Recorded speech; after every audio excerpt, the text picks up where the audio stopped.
그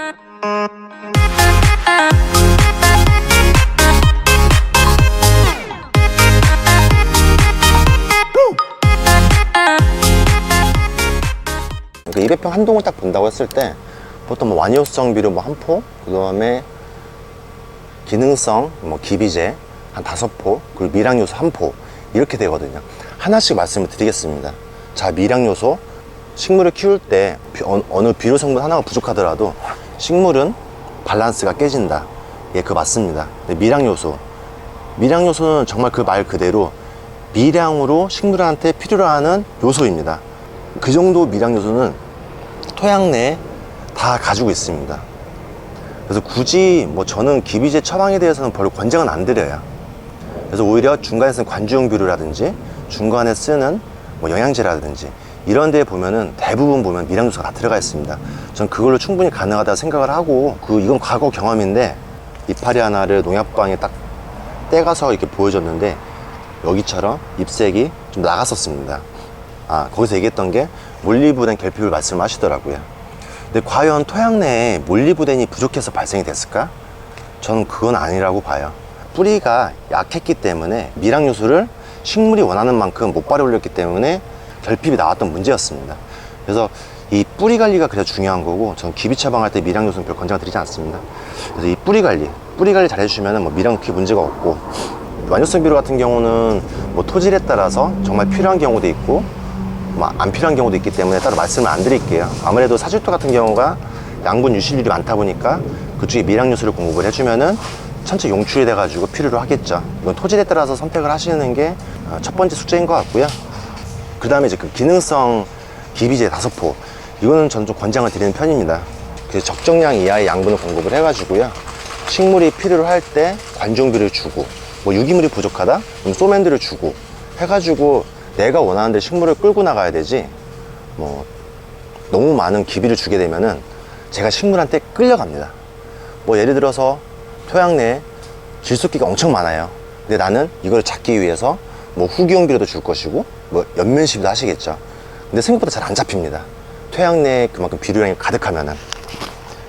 그래서 내가 원하는 데 끌고 가고 싶다, 그냥 기능성 기비 뭐 5포 정도 드시고 식물의 양분이 적정량 이하로 있다 보니까 제가 관중비를 주는 대로 나 이번에는 키를 키우고 싶어, 그럼 관중비를 주고 뭘 주고 해가지고 잡아갈 수가 있거든요. 또 내가 원하는 대로 끌려오기도 하고. 자, 이제 마지막에 관주용 비료. 관주용 비료를 보면은 우리나라 말이 이렇게 명칭이 돼 있죠. 초기용, 중기용, 후기용. 초기용은 초기에 쓰는 비료, 중기용은 중기에 쓰는 비료, 후기용은 뭐 수확기 때 쓰는 비료. 절대 아닙니다.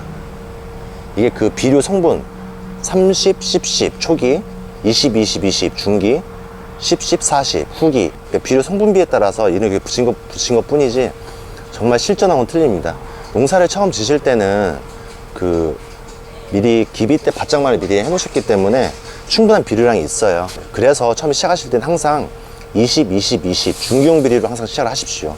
중기용 비료를 넣어가지고 키우시다가 뭐 잘 올라온다, 내가 원하는 대로, 그럼 20, 20, 20으로 계속 가시는 거고요. 근데 올라오고 있는데 식물이 너무 안 자란다, 더 뽑아줘야 되는데, 그때가 초기용 비료입니다. 질소질이 좀 강한 30, 10, 10을 이용해서 질소를 이용해서 키를 좀 키워나가는 거고, 키우다 보니까 키가 너무 잘하네, 좀 잡아줘야 되는데, 그러면은 비료를 후기용 비료 선택하시면 됩니다. 10, 10, 40 가리질이 높은 걸 이용을 하셔가지고 에너지를 체내로 좀 분산을 시켜줘야 돼요. 그렇게 하시면 됩니다. 그리고 또 생육이 안정화됐어, 그럼 다시 20, 20, 20 이것만 지키시면은 이 과비대는 자연스럽게 이루어집니다. 그렇기 때문에 그 관중비로 쓰는 패턴을 계속 선택을 하시면 돼요. 오늘은 이 뿌리 하나를 보여드리러 왔다가, 정말 왜 이 뿌리를 만드는 게 아쿠도 루엔스가 정말 효자 종목을 한 건 맞지만 보다 효과적인 농사를 짓기 위해서 좀 외부적인 얘기까지 같이 좀 전달을 했습니다. 여기는 관리법을 처음에 침지가 생각보다 단가들이 비싸다고 말씀을 하시는데, 저희 아쿠도, 아트플랜, 루엔스, 베리마크 침지를 한 번 써보신 분들은 아예 없어요. 안 쓰면 안 썼지 한 번은 안 씁니다. 한 번 써보신 분들은 계속 사용할 수밖에 없습니다. 왜? 효과가 좋거든요. 이유는 되게 간단해요. 자, 아쿠도가 뿌리도 안 끊어져. 이 아쿠도가 이 뿌리를 코팅을 해서 뿌리가 스트레스 없이 자라게끔 해주고요. 그 다음에 루엔스가 인산 성분이 풍부합니다. 근데 이거는 불용성 인산이 아니고 다 수용성 인산입니다. 그 식물체가 다 먹겠죠. 자, 인산을 많이 먹으면은 좋은 게 체내에서 옥신 함량을 상대적으로 높게 방출을 시킵니다. 자, 옥신을 방출량이 높아지면은 이 신초 쪽에 촉진을 관여하거든요. 식물이 이 뿌리를 스스로 내리게끔 해주고요. 그리고 과거 경험에서 봐왔듯이 인산이 높으면은 냉해 예방에도 효과가 있고, 그리고 꽃방도 커지고, 그리고 옥신이 또 이 신초에도 관여를 합니다. 그 신초도 잘 뻗게끔 해주고. 아트플랜은 뭐 앞선 뭐 나주나 철원에서 그 영상을 보셨던 것처럼 유해균 억제 효과가 굉장히 강합니다. 그래서 유해균 예방용으로 아트플랜이 들어가고, 그 마지막에 베리마크 같은 경우 이제 농가분들이 좀 비싸다고 많이 말씀하십니다. 저는 절대 비싼 게 아니라고 봅니다. 이런 베리마크 같은 경우는 다른 농약과 틀리게 침투 이행이 됩니다. 베리마크 약성분이 이 체내로 쓱 들어가서 식물 전체로 퍼지죠. 그러면은 흡축 해충들이 식물의 이파리를 탁 흡축하는 순간 약균을 먹고 나서 다 죽습니다.